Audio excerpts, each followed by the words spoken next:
before human eyes ever glimpsed it through a telescope. Neptune existed only as a ghost within mathematical equations.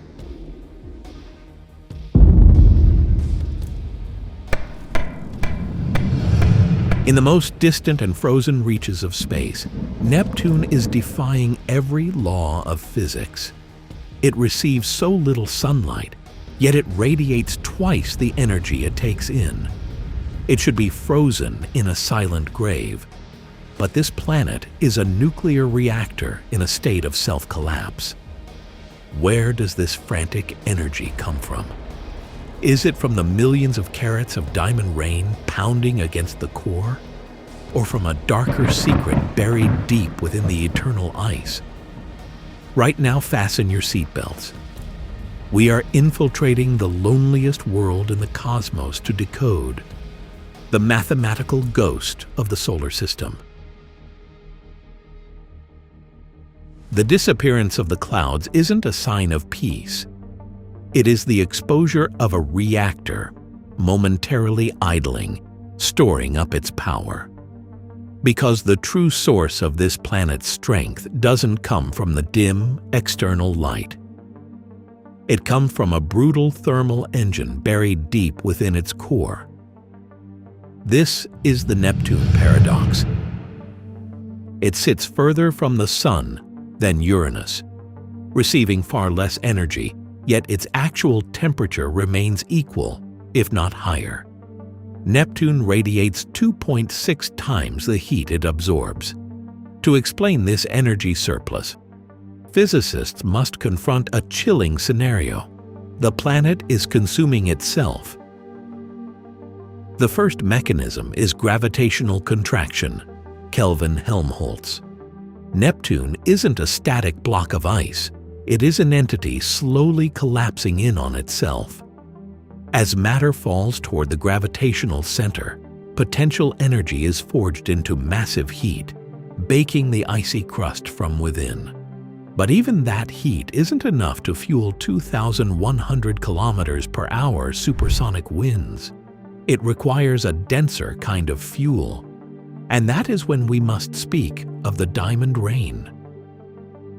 Deep beneath the atmosphere, pressure hits millions of bars, enough to snap the chemical bonds of methane.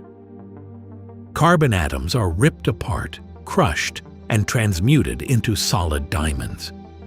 These aren't the sparkling gems of a jewelry store.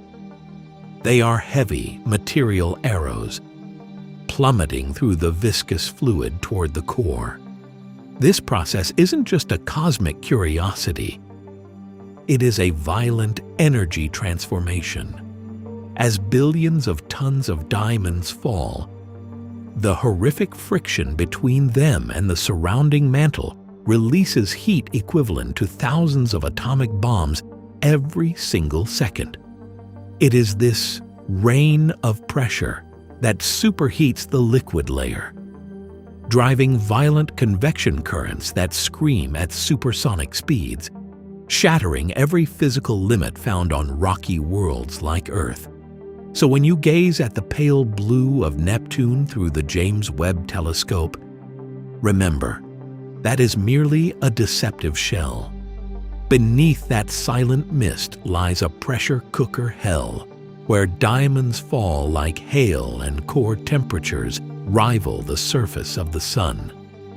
But Neptune's cruelty doesn't stop at crushing carbon. Its gravitational reach extends much further, turning its neighbors into victims of a billion-year execution. And the greatest victim of all is Triton, the death row moon, spiraling backward toward its own demise.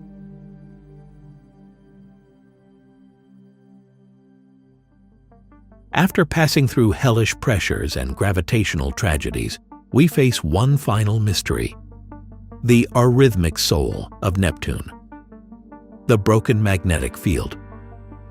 If Earth is a perfect bar magnet with stable north and south poles, Neptune's magnetosphere is like a damaged work of art.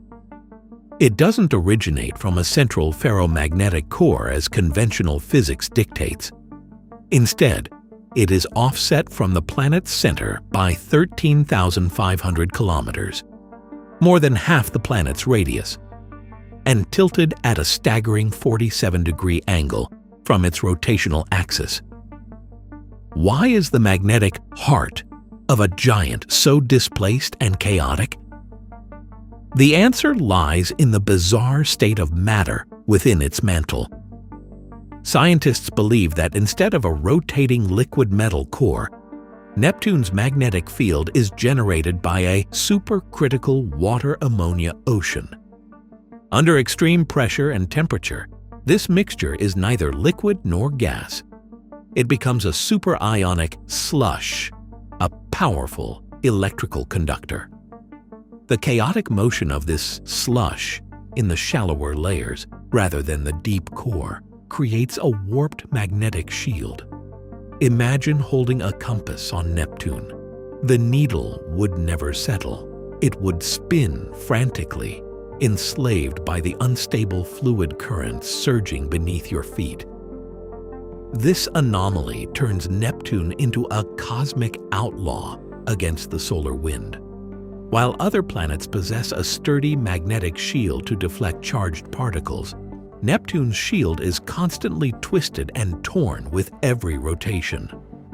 Every time Neptune spins, its magnetic field opens and closes like a broken trapdoor, allowing high-energy solar particles to pierce deep into the atmosphere, igniting auroras that are faint yet ghostly. Yet this magnetic chaos is the final line of defense for the solar system against interstellar space. Neptune stands there at the frontier between the light and eternal darkness, like a solitary gatekeeper. Beyond it lies nothing but the shattered Kuiper belt and the freezing void of the interstellar medium. The supersonic storms, the diamond rain superheating the core, and the dismemberment of Triton all form a brutal symphony that Neptune performs in the silence of the deep. It requires no audience. Since its discovery in 1846, this planet has completed only one single orbit around the Sun. Time here seems to stand still, yet physics never stops screaming. Neptune's solitude is not the stillness of death. It is the solitude of a gargantuan machine running at full throttle to defy absolute zero. Neptune is not the gentle blue jewel seen in NASA's color-enhanced photos. It is an entity in the process of self-collapse, cannibalizing its own children, hiding in a rhythmic magnetic heart beneath a veil of pale cyan. It stands as a reminder. At the edge of human understanding, the laws of nature are no longer designed to protect life, but to showcase the pure destructive power of the universe.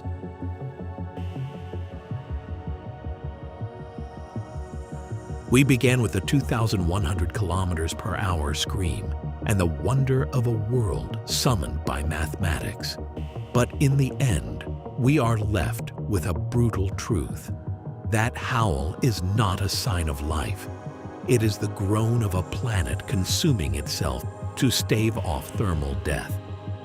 Everything we have witnessed, from the diamond rain baking the core to the looming execution of Triton, is, in reality, the final struggle of matter to delay eternal frost. Neptune is using its own flesh and bone, and that of its moons to feed an internal furnace in the dark. But the logic of the universe is absolute. One day, when Triton is nothing but a shattered ring and the internal heat has bled dry, Neptune will truly become a pale, silent block of ice, drifting aimlessly into the interstellar void. We found it through the power of thought, and we will lose it to the grasp of infinity. Before it lies the fading light of a dying star. Behind it, an abyss where mathematics becomes meaningless. At the edge of the world, there is no one to catch us if we fall. There is only the wind dying out. and the crushing silence of the void.